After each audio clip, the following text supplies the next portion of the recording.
Pengakuan mengejutkan Hadi Siswanto yang tembak mati warga, ungkap asal Senpi.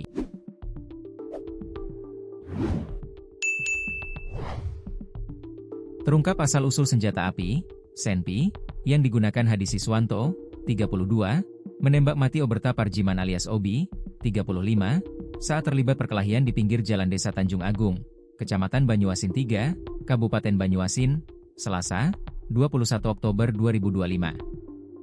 Pengusaha pemilik penginapan OYO yang berada di Kecamatan Banyuasin 3 Kabupaten Banyuasin ini mengaku, Senpi itu didapat dari temannya.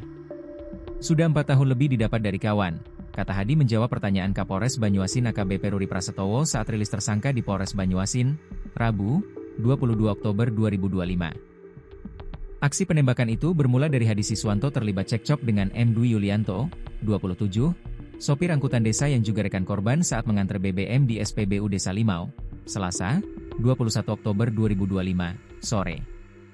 Hal ini diakui langsung oleh Hadi ke polisi. Kalau mau menurut jalurnya Pak, harusnya dia, rombongan sopir angkot, di jalur satunya. Harusnya gantian, mobil angkot terus mobil pribadi, begitu seterusnya. Tapi itu tidak terjadi, rombongan mereka terus, ujarnya kepada Kapolres. Kata Hadi, sebenarnya dia sudah berusaha menahan emosi saat antreannya diserobot oleh rombongan sopir angkot. Namun emosinya seketika memuncak ketika dimarahi oleh Dwi Yulianto, rekan korban karena dianggap menyerobot antrean. Mereka ambil antrean, oke saya diam.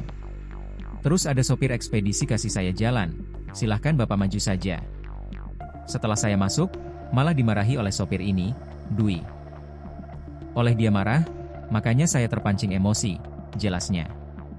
Sempat dipisahkan warga, rupanya keributan antara Hadi dan rekannya serta sejumlah sopir angkot kembali berlanjut di Jalan Lintas Palembang Betung KM 41, Desa Tanjung Agung, Banyuasin. Di lokasi ini pula, Obi rekan sopir angkot bernama Dwi tewas ditembak Hadi. Menurut Hadi, tindakan itu dilakukannya sebagai upaya membela diri. Karena posisi saya dikeroyok, terus datang lagi sopir angkot itu. Dia datang bawa obeng. Waktu lihat obeng itu, saya langsung ambil senjata terus saya tembak, ungkapnya. Dalam kasus ini, dua rekan Hadi juga terlibat keributan ditangkap polisi. Ia bernama Indra Gunawan, 36, dan Dwi Seftiadi Permana, 23. Sebelumnya, Kapolres Banyuasin AKBP Ruri Prasetyowo menuturkan, penangkapan ketiga tersangka dilakukan 3 jam setelah kejadian. Begitu menerima laporan masyarakat, tim Puma langsung bergerak dan berhasil mengamankan pelaku tanpa perlawanan di rumah keluarganya yang berada di Desa Regan Agung, kata Ruri.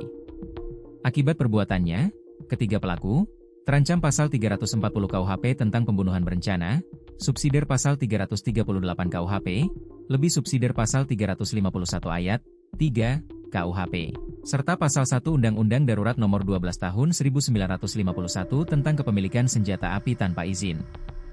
Ancaman hukumannya maksimal pidana mati atau penjara seumur hidup. Kami mengajak masyarakat untuk menyelesaikan persoalan secara damai, bukan dengan kekerasan.